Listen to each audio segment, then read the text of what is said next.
Hey, welcome to Roger That Chronicles, where we veterans, we continue to serve our fellow veterans by talking about issues that are of interest to us. I'm Rick Prescott. I'm Mike Ruffner. I am Jason Hertha, Marine Combat veteran.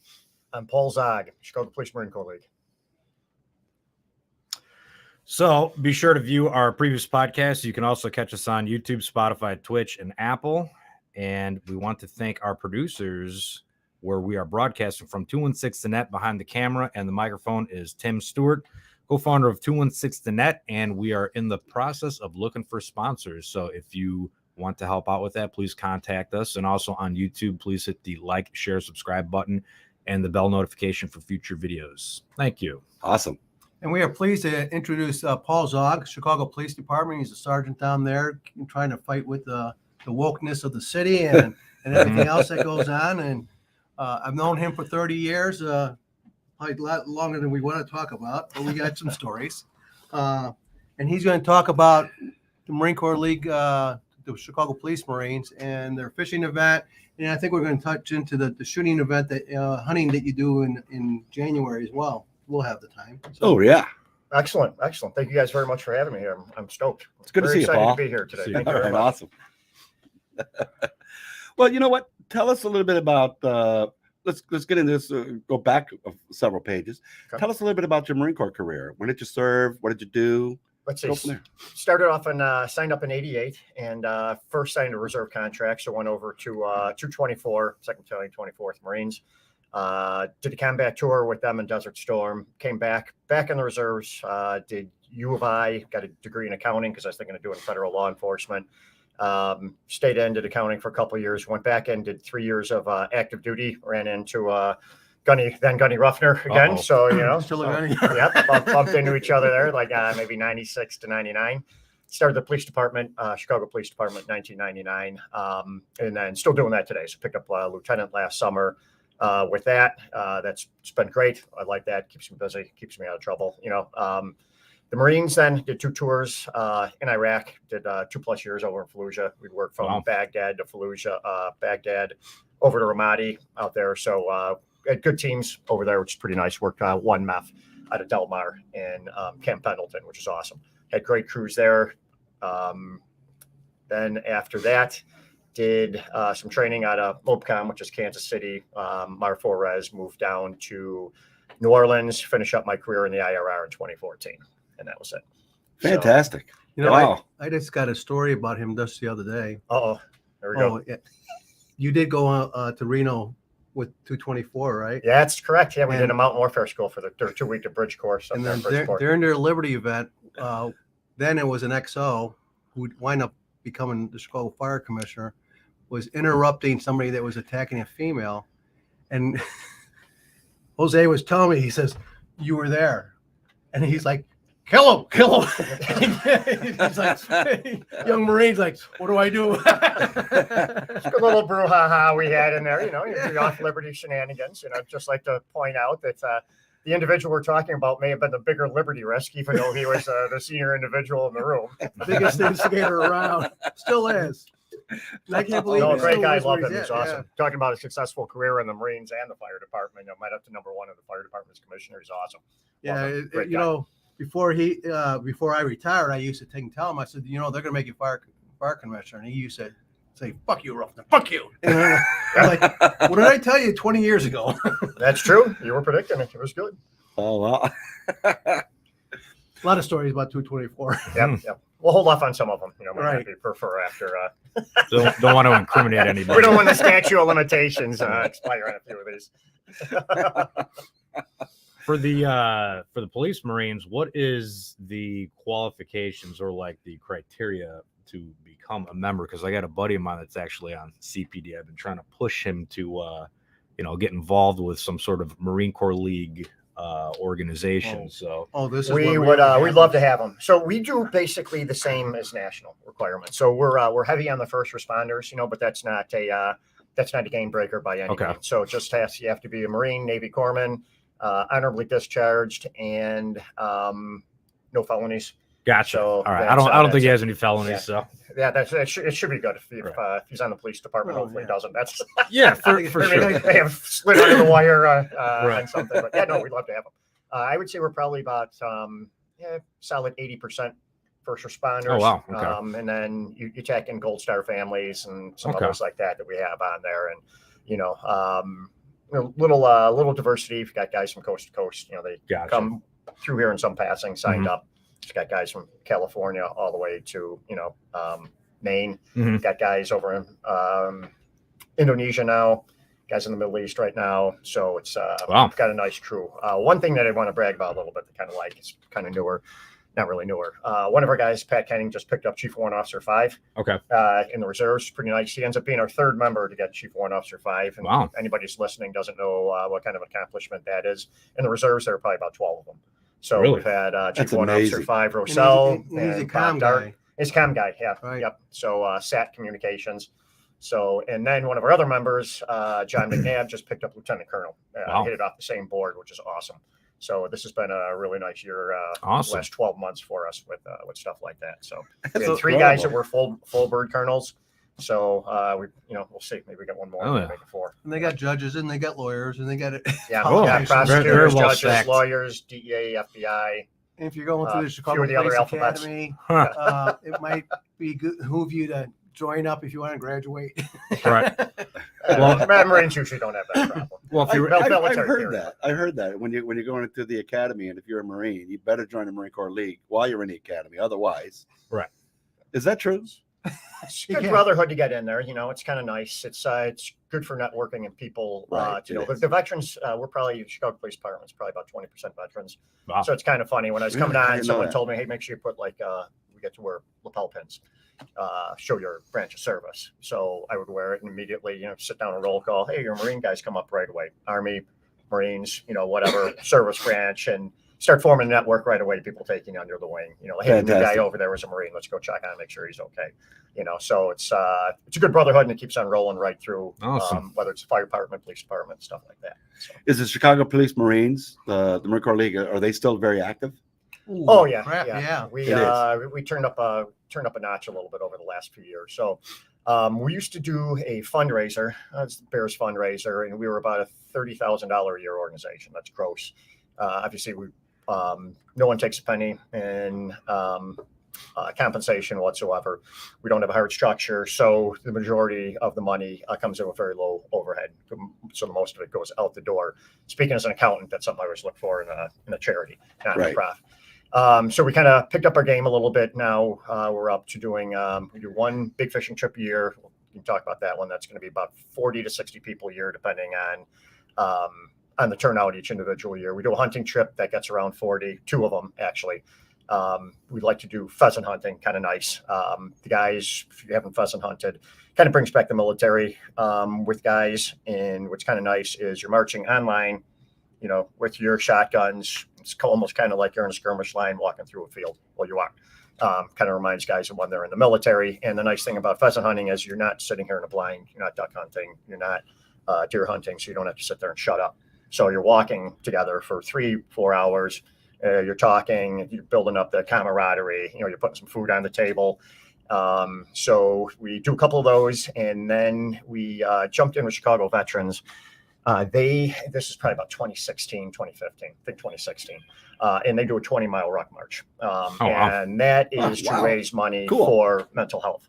So this year we matched last year. I think we had 133 sign up. We've got Marine high schoolers from Marine Leadership Academy that jump in there with us. They do the 20 miles with us. They are staffed by former active duty Marines. I believe there are about 6 of them over at Marine Leadership Academy. So they brought out about 25 of the students. This year they do the 20 miles with us. We had a really, really nice turnout with that. We start just south of Botanic Gardens. Let me check myself on that. We started at American Legion because we're about pairing up with other charities. So we start there, we bus them up to the beginning, which is about a mile south of Botanic Gardens on Tower Road, and then we walk all the way back to the American Legion. There's another American Legion, not quite the halfway point on Dempster Road, 6144 Dempster. So we stop there for the halfway point. They're nice enough to set us up with some chow. So we go in there, make a little donation to them. The guys stop by, hydrate in a manner that might not be the best way to hydrate for a 20 miler, but it makes it enjoyable. I can imagine what substances those are, or liquids. That's correct. And bringing money for that American Legion, so it's pretty nice. And then we end at the Tatler Post American Legion, which is over at Western and Kedzie. Or, excuse me, Western and Montrose. There we have food set up at the end and everything, so did really well. Had someone, Colleen Foster came in. She runs Civilian Salute, which is an organization of civilians to support military and veterans. So she came through with a lot of her friends, did a really nice job fundraising for us, best year we've ever had by far. So now between those, our fundraiser, instead of the Bears game, it's kind of funny because you get a little bit of I guess you guys should say debate on the NFL with our crowd, because you have the way some of the guys perceive the NFL has been treating first responders, particularly the police, since 2020. So we have a section of our guys that are, hey, why are you doing on that? With the way that they perceive NFL has treated veterans. You go into the whole, I'm not going to say the guy's name because I want to give him any coverage, but bring up bringing up some anti-police sentiment. And then you have the guys that are staunch Bears fans. I'd say the Bears have always been really good, especially the veterans. So we decided last year to switch and go to the Army-Navy game. And I'm like, let's give this a crack. I've been mulling that over for a while. The nice thing about doing the Army-Navy game, same time every year, so it's very easy. The Bears game, we would have to do a Bears away game that starts at noon. Mm-hmm. So it changed every year depending on what the NFL schedule was. It made it really hard to plan, whereas this one is perfect. And it kind of brings it online a little bit with a kind of vision of camaraderie, esprit de corps, bringing in other veterans organizations. So doing it the first year, we had the Army there this year, and then we probably had a little bit of Navy. I don't know if we had an Air Force guy. And then we probably had pretty close to a dozen Army in there. We had the Chicago Police Honor Guard came, and we've got a really good singer, two very good singers. So one of them came into the national anthem, and like a couple days before, I'm like, hey, do you happen to know the Army theme? You might be able to do that one. She's like, I don't know, but maybe let me see if I can learn it. So she did. So she whipped that one out. She's like, hey, come on, let's go, Army guys, let's start. And I don't know if they didn't know it, just taking a shot at the Army here. Obviously, the Marines know the Marine, So then it was a great game, won in overtime. Army won, pulled it off, and it was kind of funny because the Army was the guys that were there like, hey, we're coming back next year, we're bringing more dudes. I'm like, hey, that's awesome, man. Your money is green as ours, you know what I mean? So we take that in a second, and it's all going to the same thing. So we just don't give to Marines, or we just don't give to police. We give to first responders, we give to veterans, period, across the board. So anything that we can do in that endeavor is awesome. So last year we ended up doing almost $120,000 gross. Wow.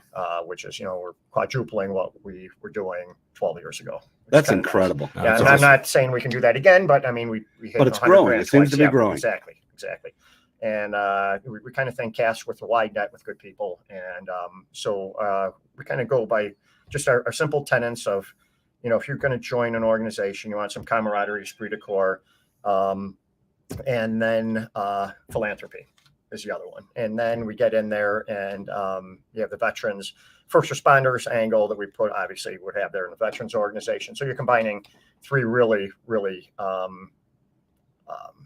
good, I don't know exactly what you'd call it, sections. I don't know. The people like, and that's our goal. So what do you attribute the success to? Because what I'm measuring there is you guys are incredibly active. You've got a whole bunch of events going on. I mean, there's a multitude of variables that draws a whole broad range of people of various ages. Right. Now, out here in the boondocks, we have, seems to me that our veterans groups, the VFW, the PLAV, and everybody, they're getting older and older. Right. And so the older they get, the more lethargic they seem. So they were once very active, but now they seem to be kind of waning a little bit. How do you guys, what's the formula there to keep you guys going?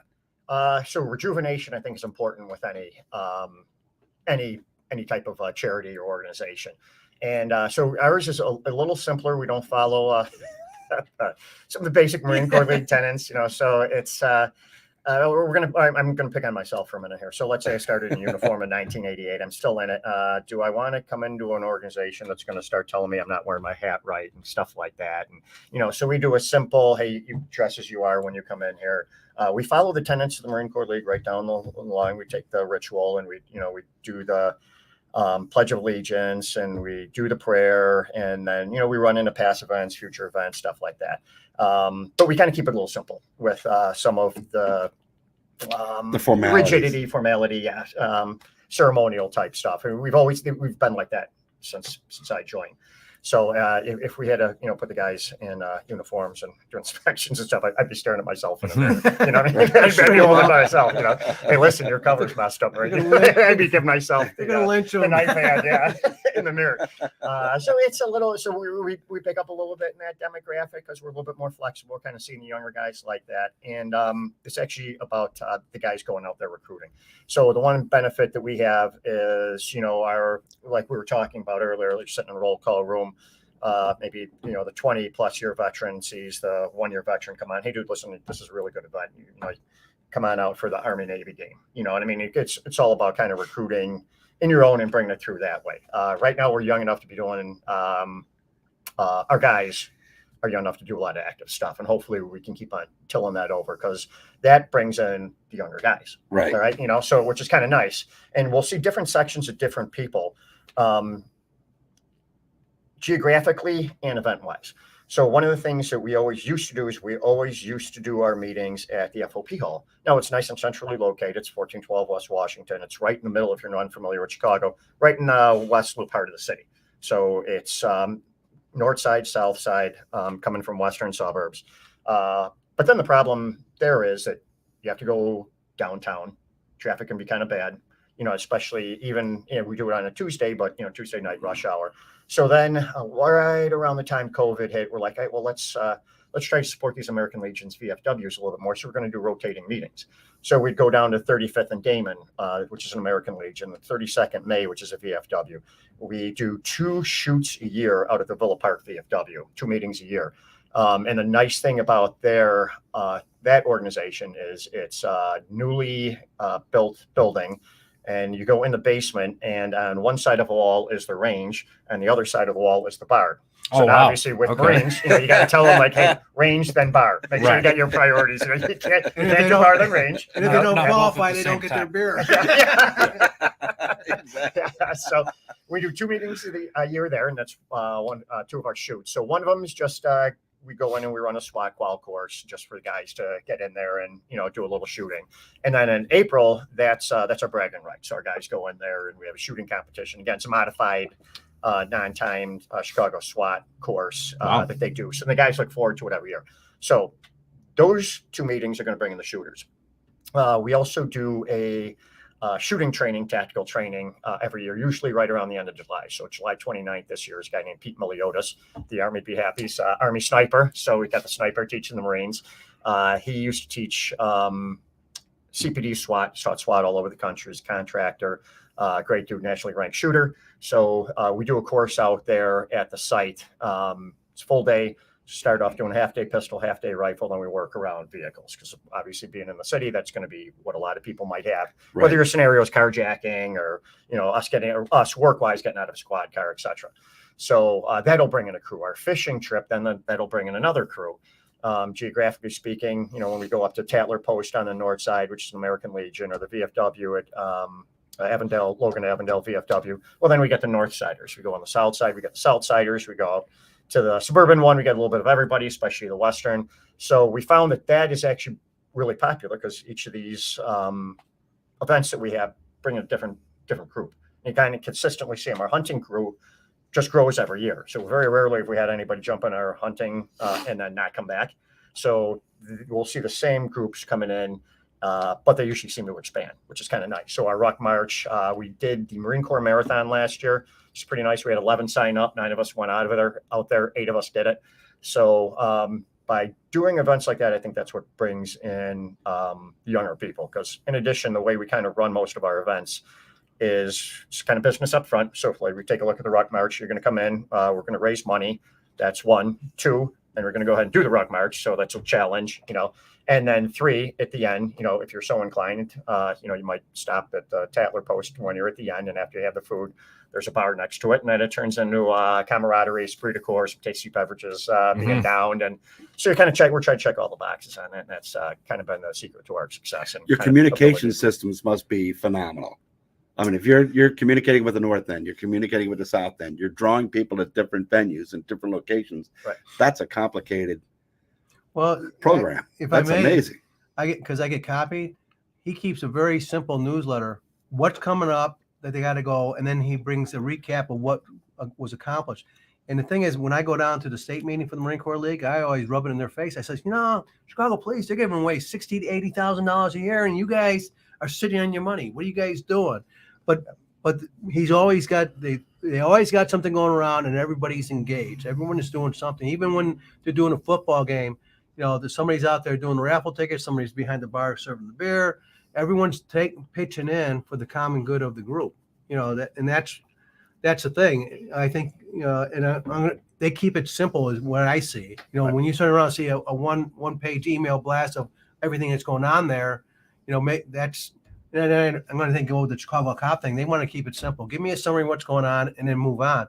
They don't want to get into read a book of what's going on. They just want to get it and go. So you keep it down to like 1 page. We do. It might be. It's going to be a hair longer, only because we attach our green pages to the bottom of every email. And what we call our green pages is our veteran supporters. So if you're a veteran-owned business, or if you're a business, period, you're a patriot, you donate to us, then we go ahead and we take your business and we put it in a section right down. So the last couple pages on that. So you have a list of your sponsors, basically. Exactly. And that goes out on every email. So now we could get our social media presence. We're trying to beef up a little bit. We waned on that for a touch, and now we're kind of getting back into it. So we have one guy that does Instagram for us. We have another that does Facebook, because that's important for the younger crowd. And this is where communication, definitely not my skill set. So I'm no social media. Yeah, no social media presence whatsoever. That'll change when I retire. But I think right now for my career, it's probably best that I just shut my mouth and keep everything off social media. So, that'll change a little bit. But yeah, we've got someone that does that. And then we just had a girl, Tori Sharp. She's PAO over at Marfor Res. So she jumped in. She's helping us out, giving us ideas. She's great. We had another girl, Amber Candle. She's a Marine, does the CPD Facebook. So she helps us out with ideas and things like that. Both Marines? So, yes. Yep. Both Marines, both awesome. So did a really nice job for us. So I think getting a social media presence is pretty big with the younger crowd. That's something I'm not good at, but we've got a core of, I'd probably say 40 to 50 individuals that are solid guys and girls that come around, and they're the ones that get things done. So the secret to our success is the people we brought into the organization throughout the years, and the people with just a great sense of patriotism, esprit de corps, and getting things done. And I think it's kind of nice when, say, for instance, when we finish the Team Rock March, like, hey, listen, we raised $24,000 this year. This much, money went to Chicago veterans. This much money went to Rags of Honor. And then this much money we gave to each of the American Legions. And then this much money we are sending over to Stella for wellness programs. So jumping on that one of our newer initiatives that we've done is they came out with a procedure called the stellate ganglion block shot for PTSD. So what this shot does, it's one time, sometimes two, it depends on, what kind of issues you have going on. But if you have PTSD or a couple other different, or PTSI, we like to say post-traumatic stress injury, you want to switch that from D. It's not a disorder, it's an injury. You can actually see it can see it on brain scans and everything. So we like to use that term. Dr. Lickoff is the individual that does this over at Stellate. Great doctor, kind of gets the heartbeat of everyone. But you go into a procedure, and it's about 20 minutes. And they inject an anesthetic into your stellate ganglion block, set of nerves, which comes down, and it's supposed to reset your fight or flight syndrome back to what it was before you had PTSI. I think nationally they were hitting probably around 80%. We were hitting around 80%, maybe had a little duck there for a little while. We're probably sitting still around 2/3. But it's a procedure that isn't covered by the VA. It's not covered by insurance costs. they give us a discounted rate as a charity partner. So each one of those that we give to veterans costs about $1,650. So with our Team Rock, we picked up 5 more of those, which is awesome. 5 more treatments. In addition, they do ketamine, and then they do your regular traditional therapy, whether it be the rapid eye movement or your What do you call cognitive this? block. This is the stellate ganglion block. Stellate? Yep. So STELLATE. Remember, I'm a Marine, so if I misspelled that, Dr. Lipoff, sorry about that. And then ganglion is like gang and lion. So GANGLION block. That's a shot. And how much does this procedure cost for someone who doesn't have insurance? And then so if you would be, let's say if you walked off the street anywhere, depending on where you go, from $2,400 to $3,200. wow, okay. So they give us a nice deep discount with that $1,650. No, that's because you're in the police Marines charity partnership. That's charity correct. partnership. Yeah. Okay. So, and if anybody is interested in that, you let us know. We've got our police, our fire, and our veterans are our main individuals that we sponsor these shots for. Gotcha. And whether they be, retired, still in, we've had guys from Vietnam era down to individuals that are in their 30s from Iraq and Afghanistan. Have you guys measured this? I mean, to determine its level of success? Right, we did. That's what those percentages I was kind of giving out earlier. So I had it done myself. I learned about this because my boss on the police department had it done. She's an Army veteran. She had it done. So I didn't find out about this till 2021. She had it done in September 2021. Worked out really well for her. I had it done in October 2021. Worked out really well for me. Wow. We've been hitting about 2/3 with our crew.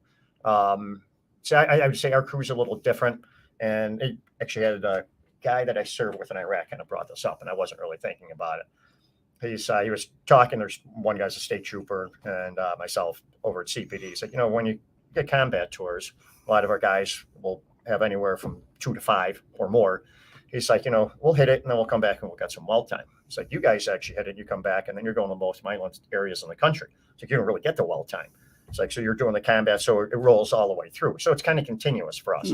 So if someone that might be in that position still has something going on, well, then you might need a second or a third, procedure where things are still, the boomerang's coming back around on a regular daily basis for us. But for a lot of us, it's actually worked out great. Awesome procedure, great doctor that does it. Kind of hooked up with another doctor named Shauna Springer that does some really good wellness programs for veterans and first responders. It's all about True Patriot. Has the heartbeat of the veterans and first responder community down very well. And we call her Doc. Doc Springer brings it up a good point that if you go see a psychiatrist or a psychologist or anybody else for mental health, well, the main thing that you need right there is trust. This person has to be an individual that you can relate to, and it can more importantly can relate to you.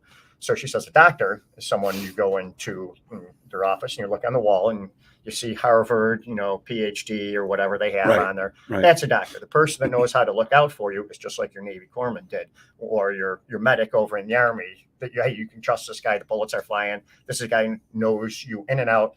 He's a doc. So Doc Springer. So that's why we like her. Good point. So she gets it down. So she did a Zoom for us. And I know a lot of the questions that the guys are going to have right off the top. They had a few more than I anticipated because we had the Vietnam veteran. Your guys had a couple more questions too that were very good. But she was just rattling answers off right off the bat, giving them solid answers, totally understood what the questions were going to be right back, giving them just great particular answers. So one of the ones I kind of think of is with our crew that's still in, you don't want to lose your edge. So guys are like, hey, this is going to be a shot where I'm going to maybe become too laxed. And no, she's like, not at all. So they do it with special forces, guys that are still in. They test reaction time before and after. You're not going to lose your edge. The only difference is now you're calmer. And when you're calmer, you're going to make better decisions. So when you're sitting here and you get something like, PTSI, one of the things that happens is you get all the adrenaline rush and you get the other hormones that are going to come out. Your blood pressure is going to elevate, your heart rate's going to elevate, your breathing's going to elevate. And if you were looking at a brain scan while this was going on, you see a lot of activity in your amygdala and your, they call it your primitive brain. Reduced activity way reduced in your frontal lobes, and that handles little minor things that you might need, like judgment, self-awareness, conversation, speech, things like that. So as you get more and more upset, your ability to convey whatever it is that you need to convey is reduced. So that's if you've ever gotten an argument, a cat has your tongue, you're like, you can't spit something out, or then you're just lashing out instead because you get so frustrated. So it reduces that. So now your shoot no shoot decisions, your ability to manage the spectrum of use of force is going to be way better because you're in a calmer place and you're a little lower level, and you're able to work things through and use more of your brain to kind of problem solve the issue they have in front of you. So that's why we really like this one. So that's been one of our new initiatives, along with what we're talking about with the sponsoring, the other veterans organizations, American Legions, VFWs. This might be a good time to jump in and give a little history about the fishing event that you do up at the Chain of Lakes. There we go. And then Because this part of it, isn't it? It is. Yeah. Yeah. So it's all part of that same type of program that you're already describing. The same benefits. They're doing all kinds of crap. Yep. Wow. So jumping on that one, so that is, we kind of call it like our Getting Back to Nature, our outdoors initiative. So most of our crew would obviously be in and around the city. We've got a small number minor of guys probably spread out a little bit more rural. Most of our guys would be a little bit more in the city. So the idea behind our fishing trip, shooting, and the 2 hunting trips is we get the guys out of the city and back in nature. So that's provides a lot of calming effects. That's wellness. Like for me, I'm coming out and, hey, this is God's country, and I love this out here. Just driving. Yeah, be careful. Yeah. He's turning around going to take issue with that. I'm like, compared to Chicago, it is God's country. Hey, exactly. That's what I'm saying there. I was saying a little while ago before you came here, I said, You were talking Paul- trash about it. Paul, Go ahead. I did not. That's fine. Hey, listen, I'm sitting right next to the guy. I don't want to get hit. Just remember, he's got a badge. No, before you got here, I said, he refers to Antioch as God country. I went, man, seriously? Come on, I'll show you God's country, for crying out loud. We'll show you some beautiful areas. But Antioch, I guess it is. In a lot of ways, Antioch is truly a beautiful place. McHenry, Antioch, the Chain of Lakes area I love. And don't get me wrong, you take anything else. You take where we go hunting down in Forest, Illinois, just outside Dwight. You've got a house about every mile. So I've got some relatives that live north over by Odell. It's great down there. It's a complete change of pace. We get the guys out there. So the fishing trip, we'll take a look at that one. We start that at 5:30 in the morning. The official fishing trip goes from 5:30 to 11:30. So you show up. We were going to CJ Smith's Resort forever, which, like Dynast John down there, is great. We like building loyalty with businesses that we deal with, and his place is great. He recently sold. It seems like the new owners are great, but we discovered the boatyard. So we've been going there the last 2 years. Nice, large facility. A lot of our guys bring their own boats. They rent pontoons, rowboats, or motorboats. It's perfect. So the guys come in at 5:30, whether that's their own boat, they fish offshore. Shore fishing is great there. Our heaviest fish this year was a 2-pound, 11-ounce largemouth call offshore. So, you don't need the $20,000 bass boat to come in first place. That's awesome. You just need to know what you're doing with fishing, which is 2 problems that I have. I don't have a $20,000 bass boat, nor do I fish as well as I should. Hence why I've been doing this for 12 years and have never won any of the 3 categories. But we get the guys out there and till 11:30. 11:30, we bring everybody in. We give now 4 prizes. So longest fish, heaviest fish, biggest scrub fish, your catfish, drum, whatever it is. And then we do a youth one, which is a funny story. I'll leave that one off for later. But we do a youth one. You have to be under 18 to get this category, which is pretty nice. Then we serve food, and that's on us. And then after that, it's camaraderie, esprit de corps. You want to sit here as tasty beverages, want to fish off the shore. Some guys head back to work. Some guys bring out their families. Some guys go over to Blarney Island because Thursdays would be the boat races, things like that. So it's got a little bit. You can make this fishing trip whatever you want to make it. Some guys will bring their grandkids in, and this is going to be, hey, it's bring the grandsons out, and it's going to be like a family outing. And then other guys are coming with 6 bachelors, and they're the pontoon boat heading over to Blarney Island to have a couple afterwards. But and we go all the way till dusk. Some of our guys get off work at like 1 PM. They show up by 1600, and then they're out there fishing in the afternoon. We pick up on the tail end. So just getting the guys out there, it's relaxing.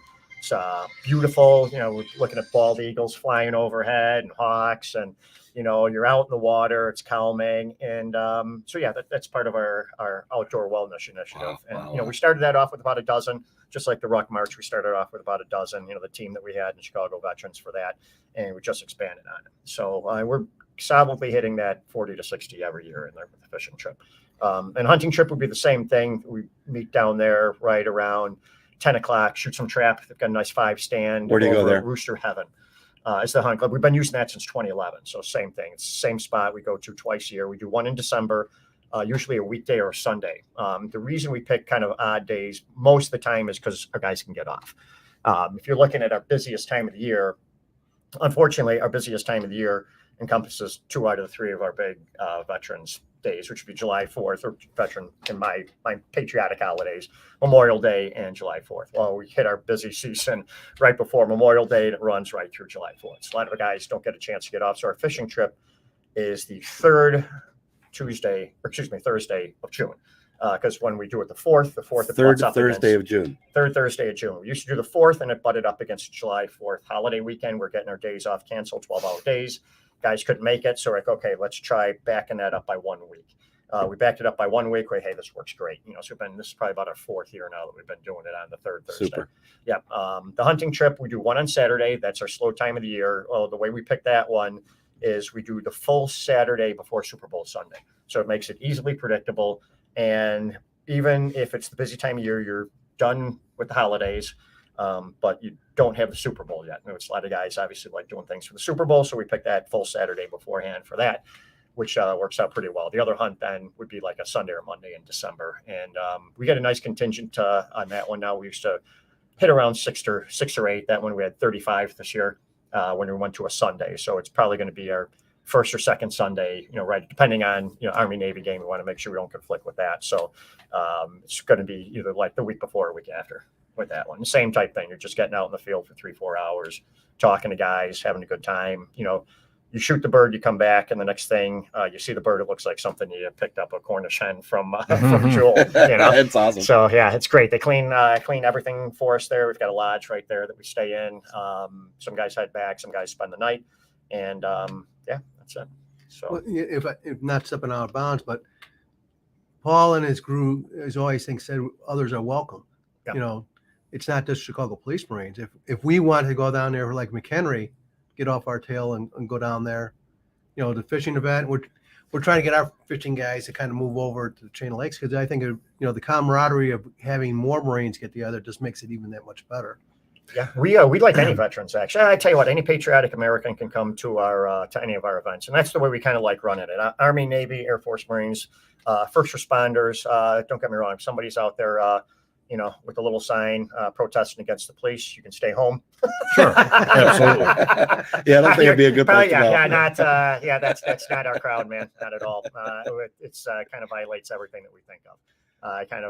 We got a very pro-American patriotic crew, and no one's taking a knee out of our group. You know what I mean? And that's not our crowd. Well, I went to the one last year, and first time meeting up with a bunch of strangers. Initially, I felt kind of uncomfortable, but and that was just me walking in. But less than 5 minutes, I was shaking hands with people. Hey, what's your name? Where you from? Yeah. I felt more welcomed, and it was such an easy thing to go to, and everyone was there for the same exact reason, and that was to have a great time. And it was like when I walked away, I took names from people. Hey, what's your phone number? It was an amazing experience. Just a good Really thing you was. didn't tell them that you're a Canadian cop. Yeah, Let me tell you, Canada, it's Eating- God's country up there. eating all that poutine over there. when I was there, I made it a point to shut my mouth and don't tell them I was a police officer in Canada, because but here comes Mike. Yeah. Guess what? He was a Canadian cop. I went, oh no. Zing. and I would have never guessed it, eh? Well, It's that strange brew on Canada. a couple things about Rick. That made me love Canada. Rick is motor T. Most people went the finest Canada MLS first. in the Marine Corps, by the way. There you go. Just let you know. He If went you to can't truck Canada. He went to Canada after he was in the Marine Corps. Most people went to Canada first but he went after. Ah, okay. Had a strange hankering for maple syrup or anything maple too. So Right. That's awesome. My brother Ray was in the Army, and he was down in Missouri in a reserve unit. They got activated to go to Desert Storm. So he goes, Rick, I'm going to Saudi Arabia. He's in his 40s. I went, what? damn.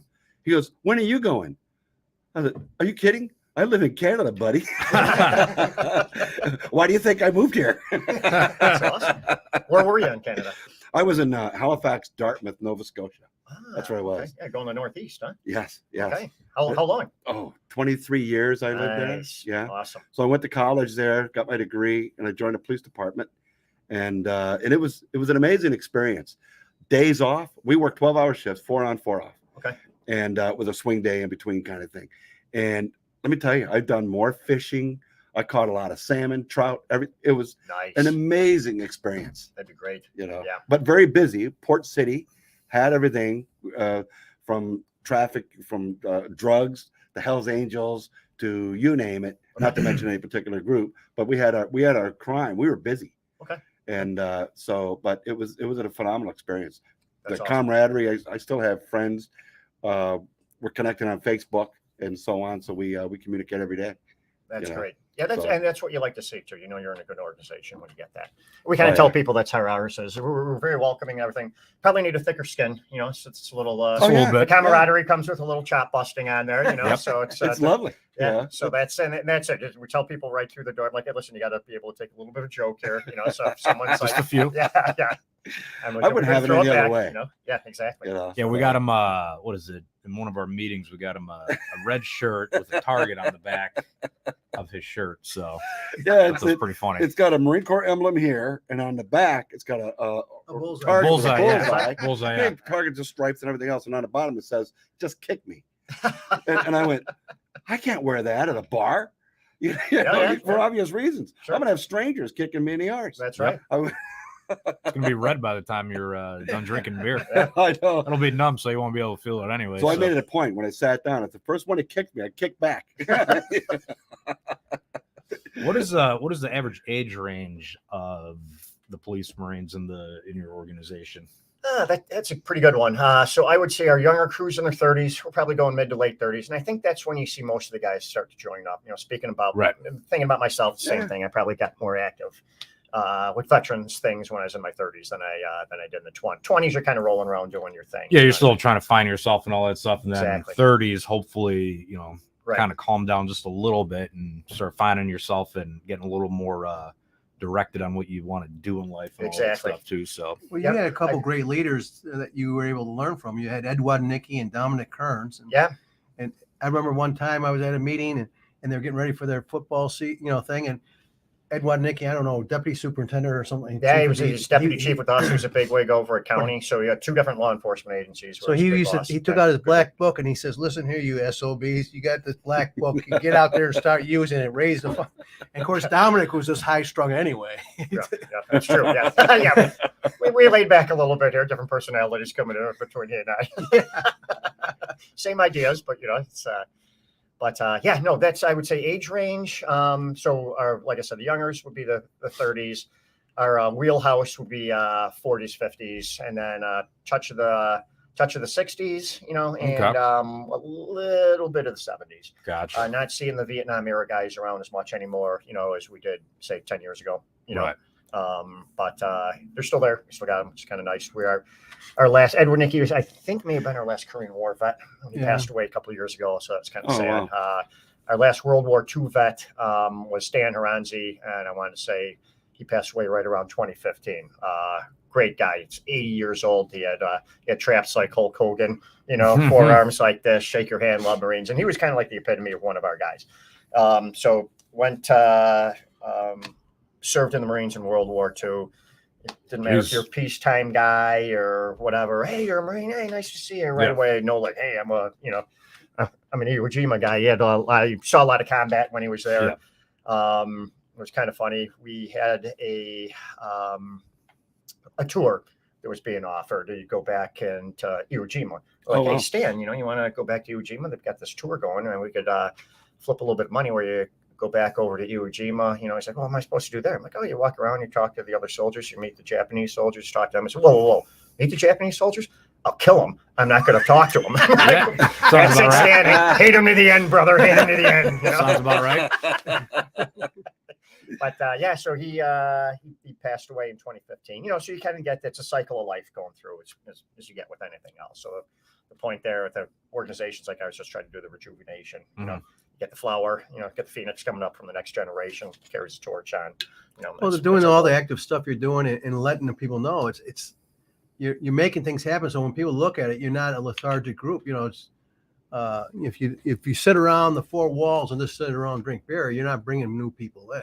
No, it's harder to attract with that, and you got to expand. You know, like I said, just doing our little geographic thing in Chicago, that worked out great. Seeing different faces each time, which is really nice, and the different events, and that's the main thing. So you get different groups at each one, and like sometimes they're like, hey, we're going to see this guy at the hunting trip, and that'll be the one time a year we see him, or the fishing trip, we'll see this person, you know, and then you'll get your, like I said, we got our 40, 50 solid guys where we'll see them across the spectrum on different things. When you're rotating around, do you have problems with people realizing where the meeting's actually at? So that's why we do two things. So the email that you were referencing, so I put that out there once a month. I try to do it like 3 days in advance.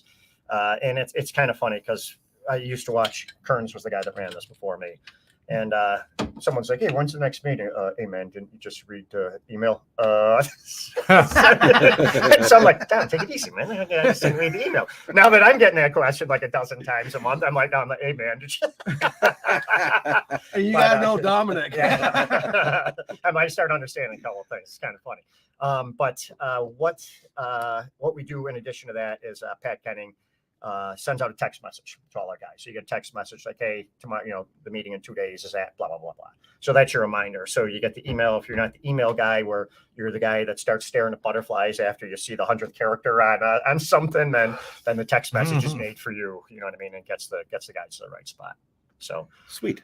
yeah, which is kind of nice. And some of them are going to be the same. So we go to a Gold Star bar as our June meeting every year. That's our closeout meeting. It's on the Rocks, 2104 North. Nice place too. Harlem. Yep. It's owned by Greg and Debbie Daniels, and their son Nick Daniels was killed in Afghanistan.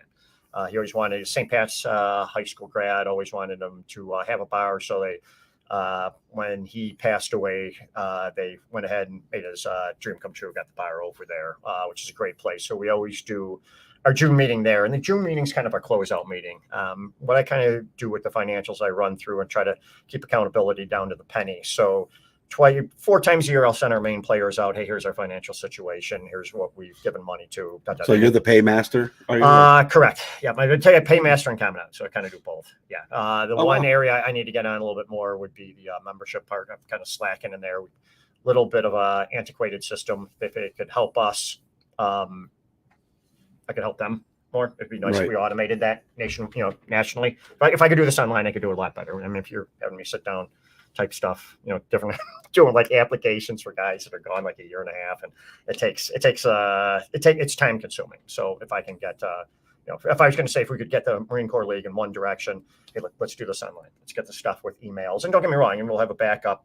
It's the 80-year-old veteran that's running a 20-person organization, and he's got the time to sit there and handwrite. Hey, by all means, let's get that guy in there, but let's get some emails going. Let's get stuff going online where someone can give me something. I can just jump online, punch it in. I can do that a little better. I can do that at my phone. If I have to sit down on a computer and start, jumping on stuff, it takes a little bit harder. It's a good thing we got a new paymaster for the department. Oh, we do. Okay. I was wondering about the June convention. I wasn't too sure what we had going on with that. Yeah. So I was going to follow that. I really got busy over the last couple of weeks. So, okay. I'll save it for today. We'll talk afterwards. Who is the new paymaster? Paul, it's him. Oh, there we go. Yeah, all right. Congratulations, man. Excellent. All right. Yeah. Good. So you're going to be getting all my screwed up transmittals. We will have solutions. He's going to be like, the side guy's killing me, man. Yeah. So now, with that benefit, it's going to be like a coordinated kind of thing. He's going to bounce off you. You're going to bounce off them, and just make all of this whole state that much better. Just to let you know, I don't know if you know this or not, but I just took over from the 2nd District Commandant's position. Oh, nice. So ask me if I know what I'm doing. No, I don't. Okay. But neither does anybody else. Well, yeah, neither does anyone else. I don't know what I'm doing either. Yeah. So I guess my primary mission, I think, is going to try to rejuvenate District 2, the 2nd District. I think there's something like 14 detachments or something like that within this district. Like 9 or 10. Is it 9 or 10 now? Yeah. It used to be I thought it was like 14. The only ones we lost since they had it, they were at the highest point was the Band of Brothers, who used to be in Lake Villa. But with John Bigwood passing away, Yeah, what a shame. What a great guy. We're gonna probably lose Chicago #1. He was the glue to that. All right. Well, listen, Yeah. if they're looking for a spot to go, if they're from Chicago, Well, you know what? we'll take That's 'em. that's something that we need to somebody else talk doesn't, about perhaps sometime in the future. But that's what I want to try to do is rejuvenate this, get the motivation happening again in this whole area. 801 is still awesome, but they're getting old. Right. And McHenry is awesome, but we're starting to get a little old. So we do have some activities going on that we started up a couple of years ago. We started Red Shirt Fridays, and between us, I think. And then now, and we started these little breakfasts. Oh, there you go. It started off with 3 or 4 people. Now there's 15 people There you go. at a breakfast and a dozen or 2 at the red shirts. So those What's types the of Red Shirt activities. Friday? What do you guys do for that? Remember everybody deployed. It started out with just the nice, guys. very nice. Okay. We go out with our Marine Corps League shirts. We go to different places in the county because one, it's the social, and we talk about everything. It could be cybersecurity, it might be current events, it might be we don't know where it's going. Right. Well, 2 or 3 years ago, we decided, invite the wives. Now the wives could care less whether we come. I know. That's great. Excellent. Good. It's fun. You need But to we buy call in it by a the date boss night. at home. That's We good. call it a date night, but we move it around. We get in with the different business owners.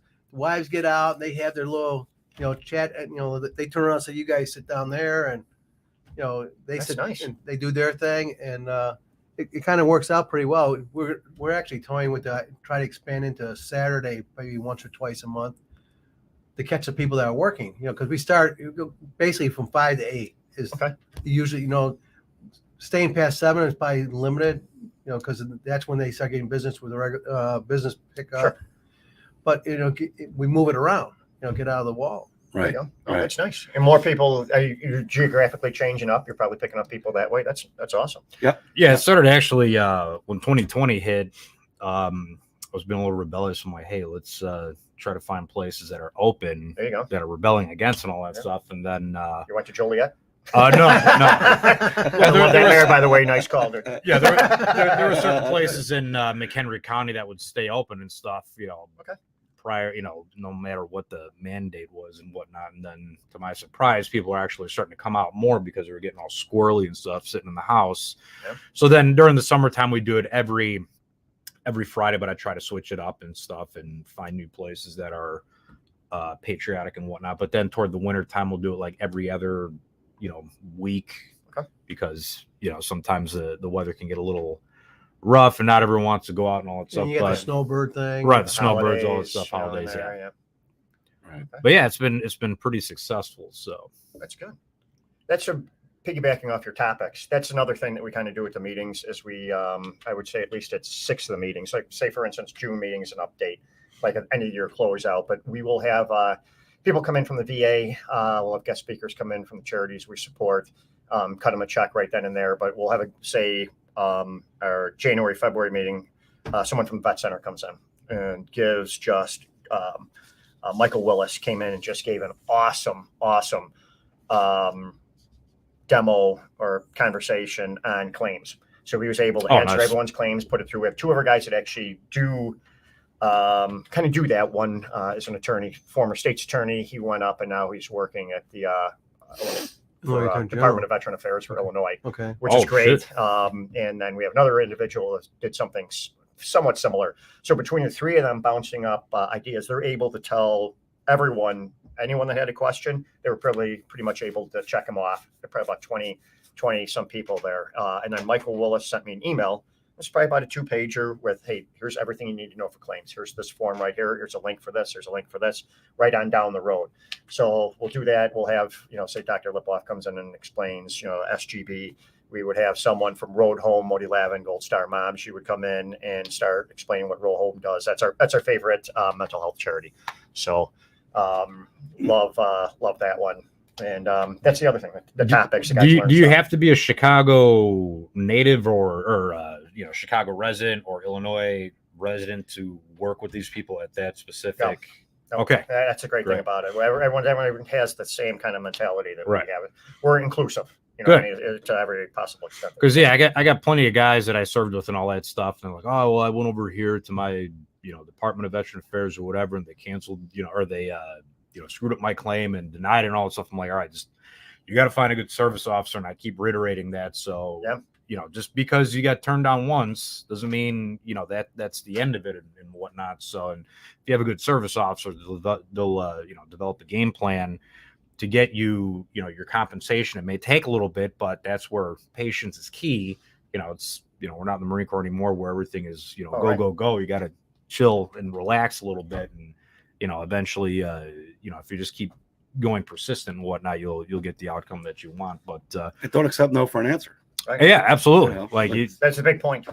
That they said from the VA and from the vet centers, like, no, you just got to, if you deserve it, keep on. You might fight for it a little bit more than you should. The VA actually, it's just like an insurance company. They know that 50% of the people will not continue on if they say no. That's why insurance companies always deny you the first time around. Right. As soon as you appeal it, all of a sudden they throw in.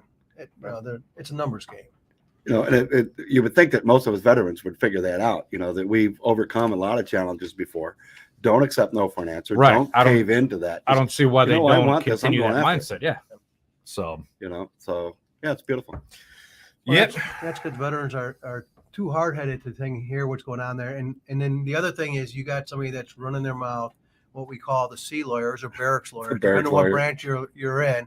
But you got somebody that's talking out their tail end. They really don't know what the hell they're talking about, but they want to make themselves look good, but they're really giving people bad information. Right. Well, what's really cool about your organization, though, from Chicago Marines, is it sounds to me like you guys are inclusive in the sense that, hey, if you're in the Army, come. Yeah. If you're in the Air Force, come. We won't pick on you too hard. Yeah. No, that's fine. We'll come along. We'll catch fish together. That's right. We'll break bread together. True. You're a first responder. You're a veteran. You're you're a patriot. We want you. That's fantastic. We'd love to have you. That's fantastic. That's the way to go. That's awesome. Really is. And really, that's what this podcast is all about as well. It's not just about Marines. We happen to be Marines, but it's for every veteran out there. It's for every branch, and first responders included. So if you're in a uniform, you're a patriot, you're an American, you love our country, hey, listen to us, have fun. Absolutely. So anyway, it was definitely a pleasure having you here. We're about to start wrapping this up. Thank you guys very much for having me. Really appreciate it. Got to tell your story. Yeah, that's true. I mean, if we don't get out there and put it out there, then we're not going to expand, and we're not going to rejuvenate. So we have to get the word. Well, Lake County's always saying they're the best damn detachment. It's like, okay, not really, because you're not giving away $80,000. They are. Exactly. They're not here to brag about it because they're too busy working it. We like everybody out there tugging the load. You know what I mean? You're towing the line, and God bless you. Doesn't matter. You're bringing. I said you never want to turn down. $20 is $20. Absolutely. That's the best. If somebody can do $1 because they're out of means, hey man, that $1 might be important to them. And, right, we're thank you very much. We appreciate it. Right. So thank you for being here. Yeah. Thanks. Thank you guys. This is awesome. All righty. So if you like what you hear, don't forget to hit the like button, share, subscribe on the YouTube channel, hit the bell notification for future videos, and please watch us on Spotify. And we are produced by 216 The Net. Also check us out on Apple and Twitch. Fabulous. And our next show is going to be really cool as well. On July the 20th, we have as our guest speaker, Marine veteran and current Master Sergeant Jeff Bruce, who's going to be sharing with us his experience, his geopolitical learning lessons that he had learned while serving over in Saudi Arabia. So this is going to be a great discussion with him. So make certain that you're here because it's a must-see. Well, let's clarify. Jeff Bruce, he's a Master Sergeant, but he's an Army Master Sergeant. He's a conflicted Marine. He started out in the Corps and went into the Army. Well, what happened there? Why would he do that? Got smart. It was too easy. Yeah, he wanted the retirement job. Yeah. No, I'm only... For the Army guys out there, we're just teasing you, man. This is what you're going to get. You can stay in the Army till you hit 60. Yeah. Well, we want to thank Paul for coming here. Awesome guy. He's been, since he used to run the Armory down in the day at Foster Avenue. We appreciate everything that your group does and what they're doing and what they're going to do. Our mission is to provide a service to all fellow veterans and discussing different topics that that could be of importance to them. We ask you to pass it on to other people to speak and listen to what we got to have. You can respond to us by going to our website at McHenryCountyMCL.com and put something in there, a future topic you want to hear about. We also encourage that if you're a veteran, if you're not part of a veterans organization, you need to get out there and become one. Exactly. Whether you're an AMVETS, American Legion, VFW, Polish Legion, the Marine Corps League, the Fleet Reserve Association, Navy League, they got a bunch of different groups. And quite frankly, there are some groups that are better than others. You just have to find which one do you feel at home. If you don't feel at home, move on and look at another one. You could be in one town, American Legion, you look at it and you say, there ain't no way. But you go to the next town over and you find out that these are the people you want to hang out with and have fun. Just get out there and do it. You're going to learn about how some of the benefits, whether you're disabled or not, some of the opportunities available for you and your family, scholarships, things of that sort. So thank you for joining us today. See you next time.